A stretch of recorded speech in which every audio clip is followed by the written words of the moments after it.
और सुनिए, जिस आदमी को लॉस बर्दाश्त ना हो उसको बाजार में आना ही नहीं चाहिए।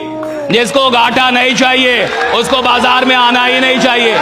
वो बाजार के लायक ही नहीं है, वो बाजार के लायक ही नहीं है। मैं खुल के बोल रहा हूं ये बात। अगर आपको लॉस नहीं चाहिए, अगर आप चाहते मेरे को लॉस ना हो, भैया अडानी को लॉस हो सकता है, अंबानी को लॉस हो सकता है, टाटा का शेयर नीचे आ सकता है, एसबीआई का शेयर नहीं। तुम कौन हो भाई? क्यों नहीं होगा लॉस? क्यों नहीं होगा लॉस? अब सुनिए, जिस आदमी को डर है यानी उसके पास ज्ञान की कमी।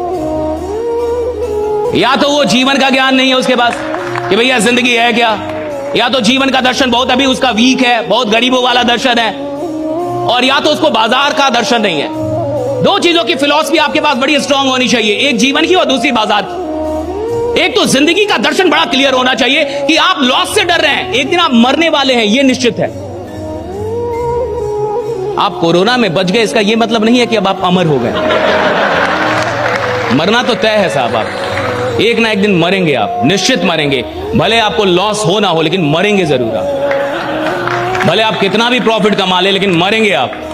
देखिए, जीवन का दर्शन पहले क्लियर होना चाहिए कि इस जीवन का एक दर्शन क्लियर हो कि मुझे मरना है साहब। आप मरेंगे, डेफिनेटली मरेंगे, कि मेरे को मरना ही मरना है। आप कोई भी हो, आप मरेंगे, आप जो भी हो, आप मरेंगे। अच्छा, इसको जानना अलग है, इसका एहसास होना अलग है। हर आदमी को पता है वो मरने वाला है, एहसास बहुत कम लोगों को होता है। और जिस आदमी को एहसास होगा कि मैं मरने वाला हूं, और जब इस जिंदगी में जिंदगी ही नहीं रहेगी, तो मुझे किसी लॉस से क्या घंटा फर्क पड़ता है जब जीवन ही एक दिन नहीं रहने वाला।